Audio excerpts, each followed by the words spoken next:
Kalau kejadian kemarin itu menurut saya memang tidak seperti apa yang di fakta, Mas.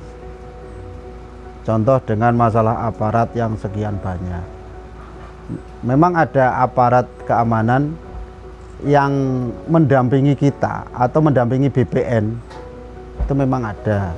Tapi jumlahnya itu tidak lebih dari 250. Itu plus TNI, Satpol PP dan aparat gabungan lah. Karena memang kita dan BPN membutuhkan aparat keamanan tersebut karena kita dulu pernah mau mengukur tanpa aparat keamanan. Itu kita sangat tidak bisa karena kita dicegat oleh warga-warga yang kontra. Waktu itu yang mau mengukur dari BPN. Dari BPN dan masyarakat juga, warga juga yang punya lahan. Tapi kita mengukur hanya yang lahannya sudah boleh diukur. Karena kita menurut data. Berapa warga di sini? Warga yang sudah menyetorkan data ke kita itu sekitar 347 bidang. Itu dari berapa orang? Itu kalau total kalau kita punya data hanya orang yang punya di dalam query, tidak menyeluruh seluruh masyarakat Desa Wadas.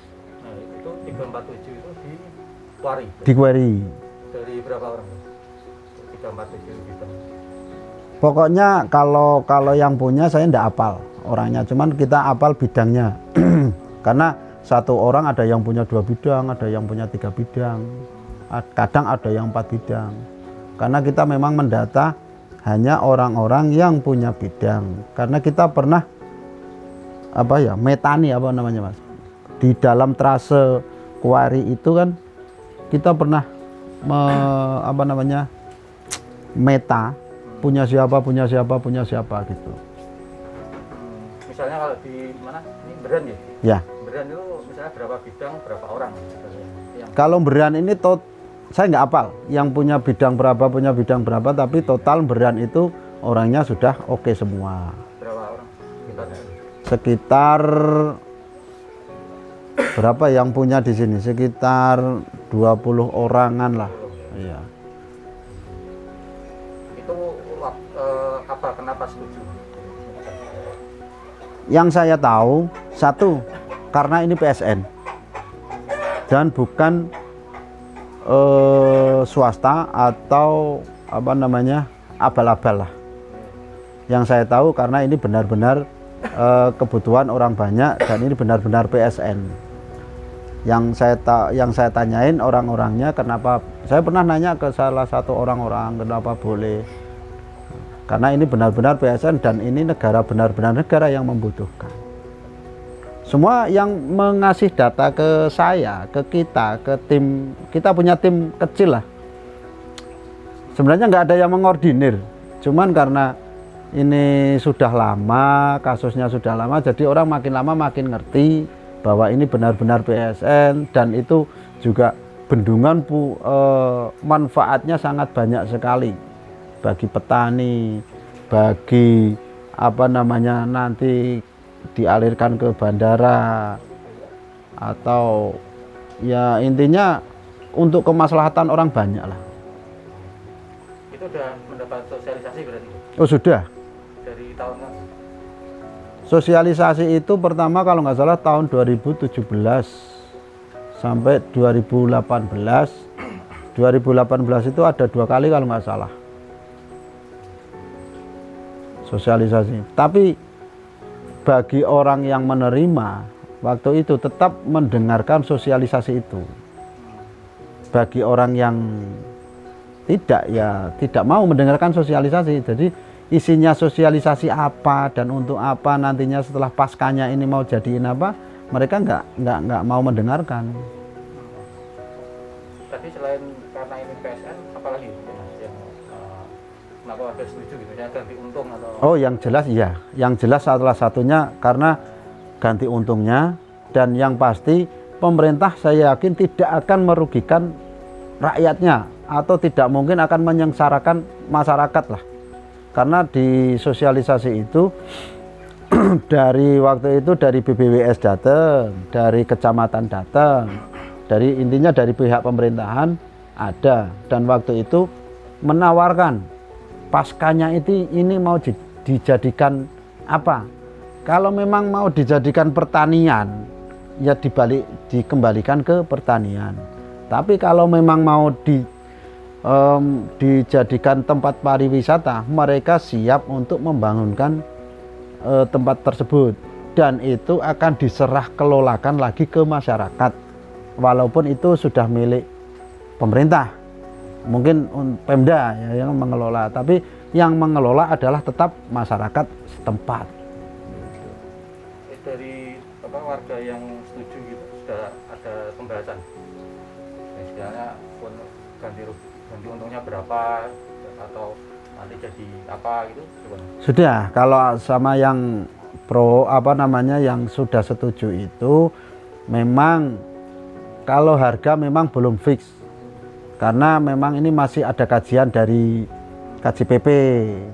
Sekitar berapa yang sudah pernah keluar angkanya? Yang sudah keluar itu sekitar 122.000 per meter. Terus Perbub juga mengeluarkan, dari Bupati mengeluarkan bahwa apa yang ada di atasnya tanah itu dihitung. Misalkan ya pohonan apapun lah di situ. Makanya kami orang-orang yang sudah setuju PSN ini sangat mengerti apa keuntungannya, apa kerugiannya. Makanya kemarin memang kita menerjunkan BPN menerjunkan 10 tim. Dari satu regu itu isinya 2 regu pengukur dari BPN, yang 4 adalah dari pertanian untuk menghitung apa isinya di dalam itu. Dan ada beberapa warga, satu ya teman kami yang kita namakan korlapnya, dan ada masyarakat yang punya tanah di situ ikut ke hutan, ke ngalas. Ya, urutannya itu berarti misalnya tanahnya jenengan setelah diukur, ya. Setelahnya diberitahu gimana prosesnya? Apakah ya. Mau dibur atau dikasih pembatas atau diambil langsung batunya atau berikut sampai proses itu selesai? Oh, waktu itu ya, jadi memang itu tanahnya yang atas, karena kan batunya kan di bawah, andesitnya itu di bawah. Nah itu diambil dulu, dikelotok. Mungkin setahu saya, mungkin perkiraan saya, tanahnya di atas itu mungkin dikelotok, diambil untuk menguruk jalan-jalan, karena jalan dari Bendungan ke sini sekitar 9-10 kiloan dari Bendungan itu. Mungkin diambil terus dibuat nguruk tanah untuk jalan yang untuk dilewati itu, atau gimana prosesnya. Mungkin baru batunya diambil ke Bendungan. Ke depan harapannya bagaimana selanjutnya? Kedepannya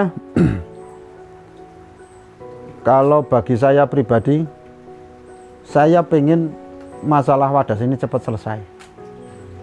Apapun yang terjadi cepat selesai. Dan masalah pro dan kontra atau apapun namanya itu cepat hilang, cepat kembali semula, warga dengan warga. Jangan ada warga yang pro dan kontra lagi. Semua ayo bersatu, sama bareng-bareng seperti dulu lagi. Saya prihatin lah Mas, yang dulu warga Wadas itu enak, saling tegur, saling sapa. Kalau ketemu di jalan ya bahasanya orang desa ya seperti itulah, gimana seperti dulu. Tapi sekarang dengan isu-isu seperti ini, menurut saya pribadi sangat prihatin. Apalagi sudah ini, menurut saya beritanya sudah nasional, bahkan mungkin sudah internasional ya. Dan itu tolonglah bagi para pewarta, tolong kalau memberitakan ya yang seimbang. Jadi jangan dibikin seakan-akan Wadas ini sangat mencekam atau terintimidasi dengan segala macam beritanya, itu menurut saya tidak benar. Karena kami tetap tidak merasakan apa-apa, biasa-biasa saja, tidak merasa tertekan, tidak merasa terancam, tidak merasa ya biasa saja. Jadi kalau kami itu santai saja, tidak pernah memikirkan apa-apa, atau kami merasa takut dengan warga yang kontra nanti akan begini-begini. Kami tidak merasakan seperti itu.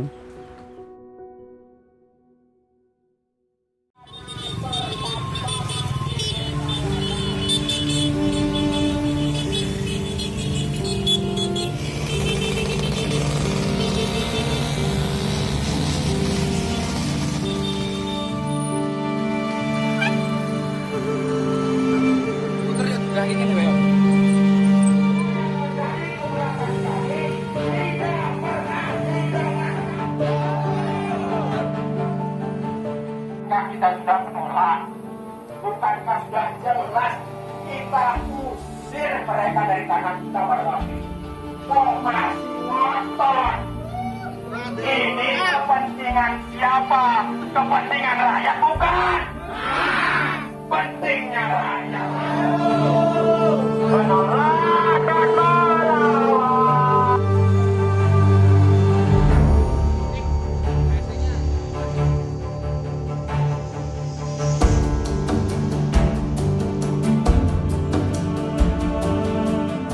Maka dari itu warga Wadas Purworejo menuntut kepada Gubernur juga Jokowi untuk satu, mendesak Gubernur Jawa Tengah untuk menerima segala tuntutan warga Wadas. Yang kedua, mendesak Presiden Joko Widodo dan Gubernur Jawa Tengah Ganjar Pranowo untuk menghentikan segala bentuk perampasan tanah di Desa Wadas. Yang ketiga, mendesak Presiden Joko Widodo dan Gubernur Jawa Tengah Ganjar Pranowo untuk tidak memfasilitasi aktivitas tambang dan perusakan alam di Desa Wadas dengan dalih kepentingan umum.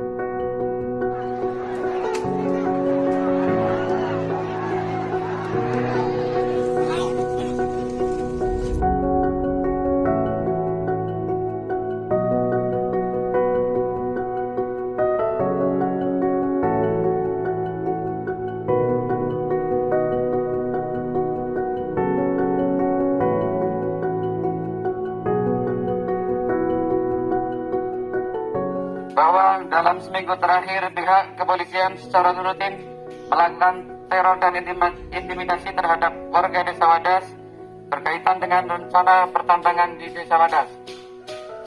Kedatangan pihak kepolisian dengan membawa senjata lengkap sangat meresahkan dan membangkitkan kembali trauma warga, khususnya perempuan dan anak-anak. Mungkin bisa diceritakan Mas, tanggal 8 kemarin yang di Wadas terjadi apa ini? Oh ya Mas, jadi kejadian tanggal 8 itu ketika warga mendengarkan informasi bahwa akan ada rencana pengukuran dan beberapa warga yang melihat di sekitaran Wadas itu sudah penuh polisi, jadi warga itu semua ngumpul jadi satu titik, yaitu di Masjid Kerajaan. Nah, setelah ngumpul di Masjid Kerajaan itu warga semua ngumpul melakukan istighosah, yaitu mujadah. Terus setelah itu mulailah berdatangan polisi dengan jumlah banyak masuk di setiap akses masuk Wadas, yaitu dari Cacaban, dari Winong sama Kaliancar. Itu mulailah berdatangan polisi masuk ke Wadas, dan di sepanjang jalan Wadas ini, sepanjang 4 kilo ini semua isinya polisi Mas, penuh dengan polisi. Nah, setelah itu warga itu yang ngumpul di Masjid Kerajaan yang sedang melakukan mujadah itu tiba-tiba ditatengin polisi juga dan dikepung sama polisi. Setelah dikepung polisi itu, setelah beberapa jam kemudian, tepatnya sekitar jam setengah 12 ya dulu. Iya. Jam 11 mulai penangkapan. Jam 11. Jam 11 ya. Jam 11 itu mulailah bahwa ada beberapa warga yang tertangkap dengan tuduhan katanya membawa senjata tajam.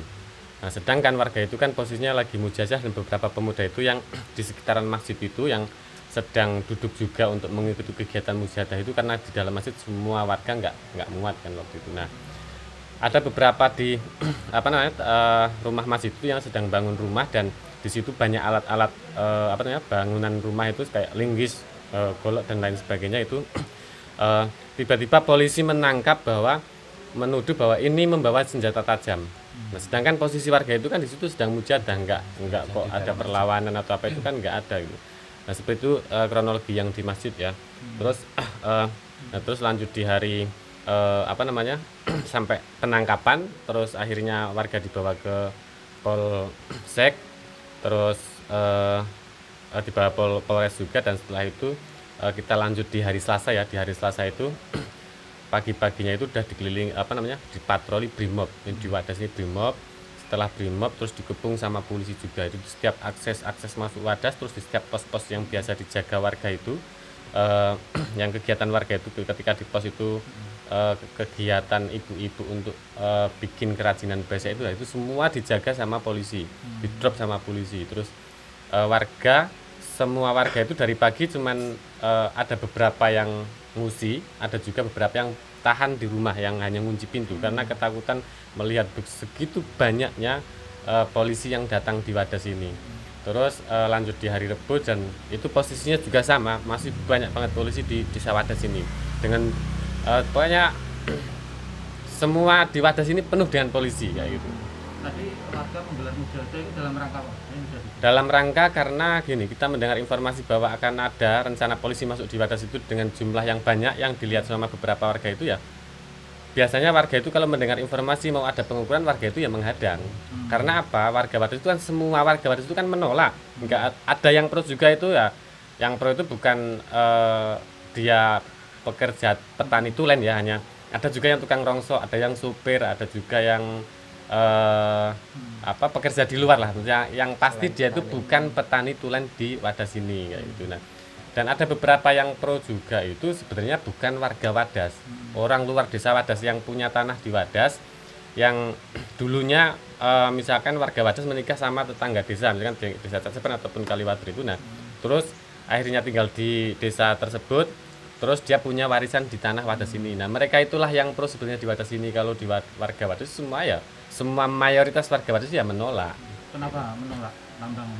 Menolak tambang karena gini ya, yang pasti kita itu tidak mau pindah dari Wadas ini, karena di Wadas kita sudah turun-temurun dari dulu. Tentunya banyak sekali sejarah yang sudah dialami dan dirasakan sama warga ini. Kalau dari hasil pertanian ini bisa Kalau dari hasil pertanian itu gini Mas, di Wadas itu kalau menurut saya yang lihat dan saya yang merasakan menjadi petani itu betul-betul sangat subur. Yang penting yang ditanam di sini itu adalah rempah-rempah dan buah-buahan dan kayu-kayuan ya. Kita nggak bisa kalau nanam kol atau nanam yang jaisin ya, itu memang nggak bisa ya. Tapi kalau urusan rempah di sini itu benar-benar luar biasa hasil buminya itu. Di sini itu kalau lagi musim durian bagus itu tiap hari itu panennya itu berapa pick up atau berapa kol itu di Wadas itu. Itu kalau ketika musim durian. Belum kalau ketika musim kopi, berapa ton kopi yang dipanen di Wadas ini. Karena saya kebetulan juga yang ngembangin kopi Wadas, dan saya tahu persis jumlah kopi yang ada di Wadas itu jumlahnya juga tontonan. Belum lagi kalau kemukus, lagi musim kemukus Mas, itu kemukus itu kan harganya lumayan bagus ya. Kalau tahun kemarin tuh nyampe 60.000 per kilo ya. Nah, 60.000 itu ada beberapa warga itu yang panen sampai 1,5 ton itu per tahun. Itu kemukus. Belum itu yang lain ya, yang enggak semuanya kok panen segitu itu enggak. Tapi yang pasti itu potensi rempah itu sangat luar biasa. Banyak lagi lah pokoknya sebenarnya di Wadas itu memang betul-betul daerah yang sangat subur dan bagus untuk ditanamin rempah-rempah dan buah kalau di sini itu. Hasil alam itu dibandingkan dengan tawaran ganti rugi, ganti untung itu seperti apa? Menurut aku itu nggak masuk akal sama sekali Mas, karena kalau kita dengar yang di Tapak Guntur itu kan katanya cuman dibeli dengan harga 60.000 per meter. Itu katanya ya, aku nggak tahu persis karena kita nggak mau untuk berbicara untuk masalah ganti rugi. Terus kalau kita cuman 1 meter itu 60.000, ditanemin jahe 60.000 itu jahe 1 meter persegi itu malah bisa dapat berapa kilo gitu loh. Mungkin bisa 20 ataupun 30 kilo per 1 meter persegi. Itu dengan harga sekarang 20.000 udah berapa ribu itu hasilnya. Itu baru 1 tahun gitu loh. Apakah ganti rugi yang katanya cuma 60.000 yang ditapak itu apa itu sudah termasuk ganti untung di Wadas? Oh enggak Mas. Gini Mas, kalau misalkan pemerintah hanya akan mengaliri seluas tanah 15 juta hektar atau berapa ya yang aku dengar itu. itu nggak sebanding kalau kita menghilangkan bumi Wadas ini yang begitu banyak potensi yang ada di Wadas ini, baik dari rempah-rempahnya atau buah-buahannya dan kayu-kayunya, dan itu juga sangat dibutuhkan masyarakat secara umum. Setelah kejadian kemarin Mas, aparat ke sini seminggu lah ini, Iya. kondisinya seperti apa sekarang? Kondisi warga itu betul-betul sangat trauma. Karena apa ya, kita baru pertama ngalamin gitu, kita digeruduk di rumah sendiri dengan kayak seolah-olah kita itu dipaksa untuk jual lahannya yang itu tanah yang betul-betul dimiliki warga. Dan ada beberapa warga itu yang mengatakan iki ke PKI muncul nih, malah meluhi sereme PKI dibanding saiki. Itu sebenarnya kan kalau kita bisa tafsirkan bahwa sesepuh yang ngalamin PKI aja nggak seserem kemarin hari Selasa sampai hari Kamis itu gitu. Berarti kan ini lebih menakutkan daripada zaman PKI. Itu yang saya tangkap dari beberapa sesepuh yang ketika menghadapi tanggal 8 sampai tanggal 10 itu, Pak. Itu berarti lebih luar biasa gitu loh. Untuk selanjutnya warga yang menolak tambang ini apa? Untuk selanjutnya kami meminta kepada pihak gubernur ataupun pihak yang terkait ataupun yang memangku kebijakan bahwa tolong dibatalkan rencana penambangan atau IPL yang di Wadas ini, Mas.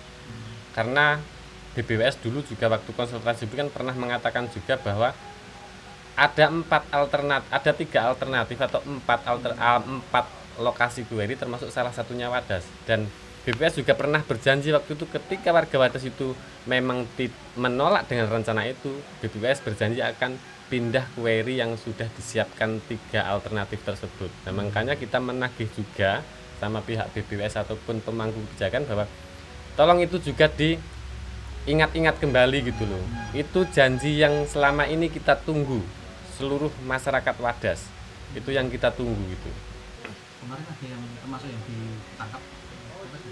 Ada ini yang ditangkap. Ini bisa diceritakan Mas, kemarin urutan dibawa polisi sampai dilepas seperti apa? Pengalamannya.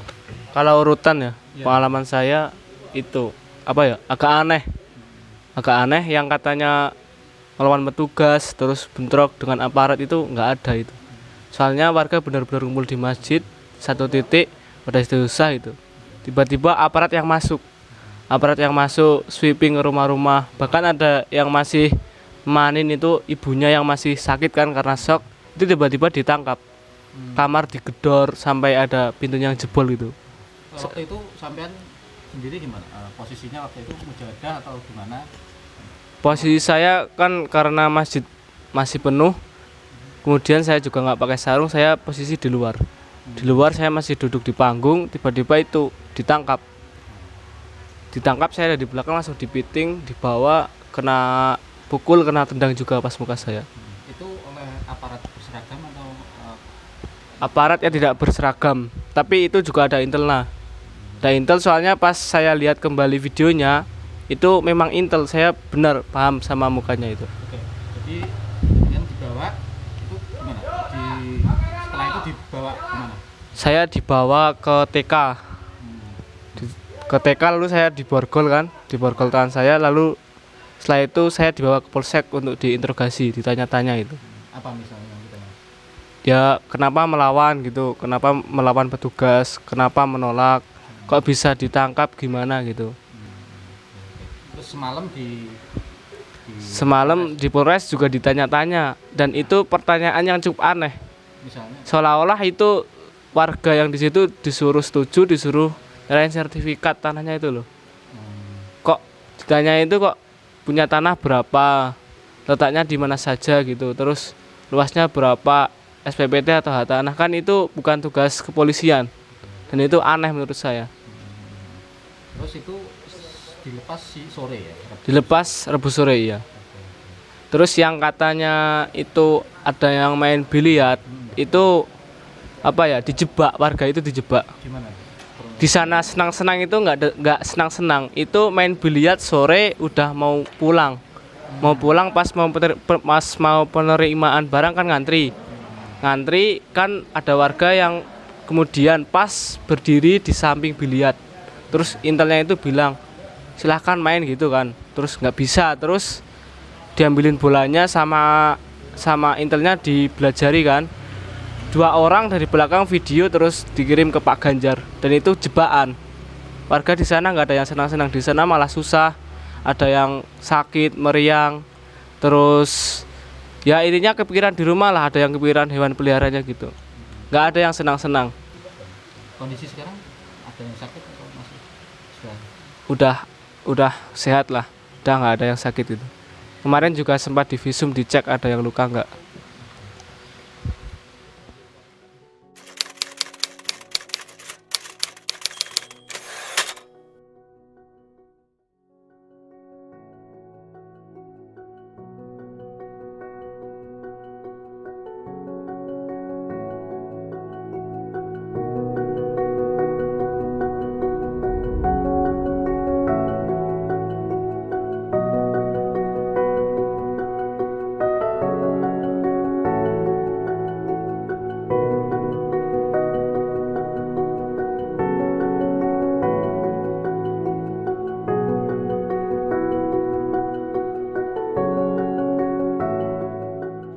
Bisa dijelaskan sejauh ini progres bendungan bener sejauh mana? Ya, progres bendungan bener ini kalau dari total semua paket itu kurang lebih 14,5%, kurang lebih 15% yang sudah kita kerjakan, mulai dari paket 1, paket 2, paket 3, paket 4. Kalau paket 1 ini kita sudah mulai berprogres mengerjakan terowongan pengelak. Kemudian paket 2 itu kita sudah mulai pekerjaan galian bangunan pelimpah. Paket 3, 4 ini kita sudah mulai pekerjaan galian di sandaran kiri dan sandaran kanan fondasi tubuh bendungan. Targetnya Mas untuk tiap-tiap tahun? Untuk masing-masing kami kontrak ini tahun 2018 bulan Oktober. Untuk target penyelesaian kami di tahun 2023 akhir. Apa Mas yang benar? Jadi memang saat ini kami di area bendungan ini kami sudah mulai berprogres pekerjaan konstruksinya. Kami butuhkan percepatan, salah satunya yang titik kritis kami itu di area terowongan pengelak. Karena terowongan pengelak ini kunci kita bisa mengerjakan tubuh bendungan di tengah-tengah sungai nantinya. Jadi selama terowongan pengelak ini belum selesai, galian pondasi di area sungai Bogowonto, jadi kebetulan sungai di sini namanya Bogowonto, itu belum bisa dikerjakan. Terowongan pengelak ini kan fungsinya untuk mengalirkan secara sementara sungai alami. Jadi nanti sungai itu dialihkan ke melewati terowongan ini. Baru kita bisa mengerjakan galian di pondasi tubuh bendungan. Seperti itu. Ini bisa dijelaskan manfaat bendungan bener ini Mas? Jadi manfaat bendungan bener ini cukup banyak. Yang pertama itu sebagai air baku. Air baku ini, penyediaan air baku ini mencapai 1.500 liter per detik. Kemudian ada juga untuk penyediaan irigasi itu mencapai 15.000 hektar untuk kawasan daerah irigasinya. Kemudian ada juga untuk pengendali banjir khususnya di area Purworejo. Kemudian ada juga nantinya pasti akan berkembang objek wisata di daerah sekitarnya. Jadi ke depan selanjutnya yang disiapkan? Ya kita lakukan percepatan Mas. Jadi seperti konstruksi kita sudah bekerja istilahnya ada yang long shift itu sampai jam 10 malam, ada juga yang 2 shift. Jadi pagi bekerja nanti dilanjutkan juga malamnya untuk bekerja. Seperti itu. Kita lakukan percepatan di titik-titik tertentu. Sejauh ini ada kendala nggak Mas? Kendala untuk konstruksi kebanyakan itu dari cuaca Mas. Tahu sendiri saat ini kan musim-musim penghujan. Kalau hanya mendung, gerimis, mungkin konstruksi masih bisa kita kerjakan. Tapi kalau sudah masuk hujannya itu deras, itu kita berhenti sejenak. Itu. Ada arahan Mas dari kementerian atau mungkin mengenai proyek ini? Dari Kementerian Pekerjaan Umum juga memberikan arahan bahwa kita harus bekerja on the track. Maksudnya dalam hal ini, pekerjaan bendungan ini kan merupakan proyek strategis nasional yang kebermanfaatannya itu ditunggu banyak masyarakat, khususnya di area Purworejo, Kebumen maupun Kulon Progo. Nah, disinilah diharapkan bendungan ini bisa tepat waktu, dan kemudian tepat mutu dan kualitasnya juga bagus. Terkait kebutuhan kuori khususnya di Desa Wadas, itu memang pekerjaan nantinya batuan andesit yang di Desa Wadas itu kita butuhkan untuk volume timbunan main damnya atau tubuh bendungannya itu sebesar 8,5 juta meter kubik. Dari total Desa Wadas yaitu sekitar 114 hektar yang nantinya kita bebaskan. 114 hektar ini masuk penetapan lokasi oleh Gubernur Jawa Tengah juga. Itu nantinya total di daerah Wadas itu 40 juta meter kubik.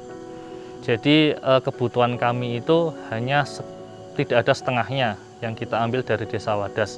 Dari total 114 hektar itu hanya sekitar 60 hektar saja yang kita lakukan penggalian di sana.